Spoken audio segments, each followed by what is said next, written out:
கொடுத்து ஏமாந்த பணமும் நகையும் திரும்ப கிடைக்க முருகன் வெற்றிலை பரிகாரம். தெரிந்தவர்கள், நம்பத் தகுந்தவர்கள், நல்லவர்கள் என்று எண்ணித்தான் ஒவ்வொருவரும் தங்களிடம் இருக்கக்கூடிய பணத்தையும் நகையையும் ஏதோ ஒரு ஆதாயத்திற்காக கொடுக்கின்றார்கள். இன்னும் சிலரோ பழகிய பழக்கத்திற்காக எந்தவித ஆதாயமும் இல்லாமல் கொடுக்கின்றார்கள்.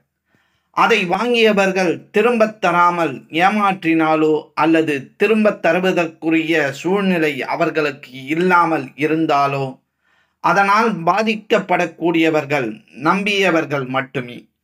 அப்படிப்பட்டவர்கள் முருகப்பெருமானை நினைத்து வேலுடன் வெற்றிலையை எந்த முறையில் வைத்தால் கொடுத்த பணமும் நகையும் திரும்ப கிடைக்கும் என்றுதான் இந்த ஆன்மீக பதிவினில் நாம் அறிந்து கொள்ளப் போகின்றோம். வாழ்க வளமுடன். ஸ்ரீ ஞானவாசல் நேயர்கள் அனைவருக்கும் ஸ்ரீனிவாசனின் அன்பு வணக்கங்கள். பணமும் நகையும் திரும்ப கிடைக்க இந்த காலத்தில் பணத்திற்குத்தான் அதிக முக்கியத்துவம் இருக்கிறது.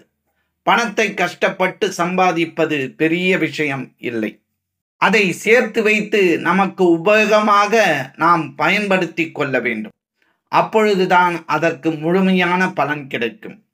இந்த அடிப்படையில் பலரும் தாங்கள் சிறுக சிறுக சேர்த்து வைத்த பணம், நகை போன்றவற்றை வட்டிக்கு விடலாம், அதன் மூலம் நமக்கு வருமானம் உண்டாகும், அதன் மூலம் நாம் ஏதாவது ஒரு நல்ல காரியத்தை செய்யலாம் என்று நினைத்து அவர்களுக்கு தெரிந்தவர்களிடமே கொடுப்பார்கள். ஆனால் பலருக்கும் அவர்கள் கொடுத்த பணம் திரும்ப கிடைக்காத ஒரு சூழ்நிலை ஏற்பட்டுவிடும். அப்படிப்பட்டவர்கள் அந்த பணத்தை மட்டுமாவது திரும்ப பெற்று கொண்டால் போதும் என்று நினைப்பார்கள்.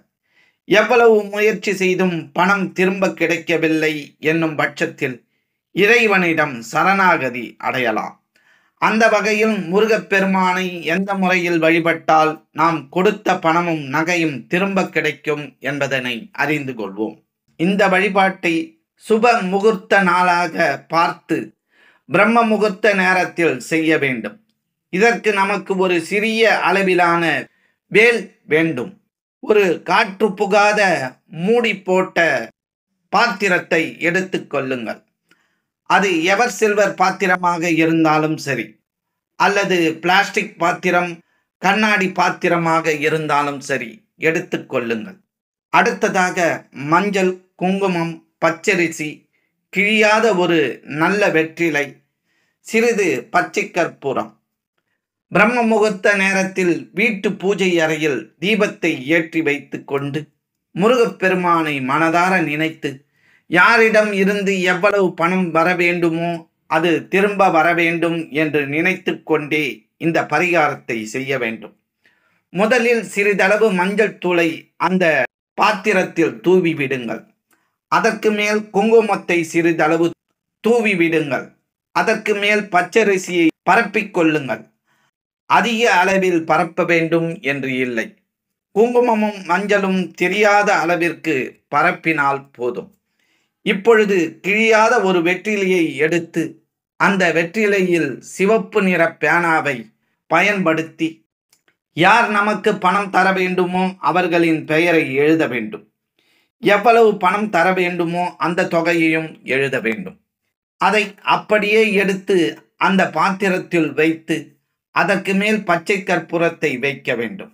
பிறகு நாம் வாங்கி வைத்திருக்கும் வேலையும் அந்த வெற்றிலையின் மேல் வைத்துவிட்டு மூடிவிட வேண்டும். இப்பொழுது இதை முருகப்பெருமானின் பாதத்தில் அப்படியே வைத்து விடுங்கள். இந்த பரிகாரத்தை செய்து முடித்த 3வது நாள் இந்த டப்பாவை திறந்து அதில் இருக்கக்கூடிய பச்சரிசியை பறவைகளுக்கு தானமாக போட்டுவிட்டு மீதம் இருக்கக்கூடிய வெற்றிலை, மஞ்சள், குங்குமம், பச்சை கற்பூரம் இவற்றை ஓடுகின்ற நீரில் போட்டுவிட வேண்டும். வேலை எடுத்து முருகனின் பாதத்தில் வைத்து விடுங்கள். உங்களிடம் எப்பொழுது அந்த பணம் திரும்ப வருகின்றதோ அப்பொழுது அந்த வேலை முருகப்பெருமானின் உண்டியலில் சேர்த்து விட வேண்டும். இந்த முறையில் நாம் முருகப்பெருமானை முழு மனதோடு நினைத்து பரிகாரம் செய்ய விரைவிலேயே நாம் கொடுத்த பணமும் நகையும் திரும்ப வந்து சேரும். மற்றும் ஒரு ஆன்மீக பதிவில் நாம் அனைவரும் சந்திக்கும் வரை உங்களிடமிருந்து நன்றியும் வணக்கத்தையும் கூறி விடைபெற்றுக் கொள்வது ஸ்ரீ ஞானவாசல் சீனிவாசன். நன்றி, வணக்கம். எங்களுடைய பதிவு உங்களுக்கு பிடித்திருந்தால் லைக் பண்ணுங்க, ஷேர் பண்ணுங்க. மீண்டும் தொடர்ந்து இது போல பல பதிவுகளை பார்ப்பதற்கு எங்கள் சேனலை சப்ஸ்கிரைப் செய்து பெல் ஐக்கானை கிளிக் செய்து கொள்ளவும். நன்றி, வணக்கம்.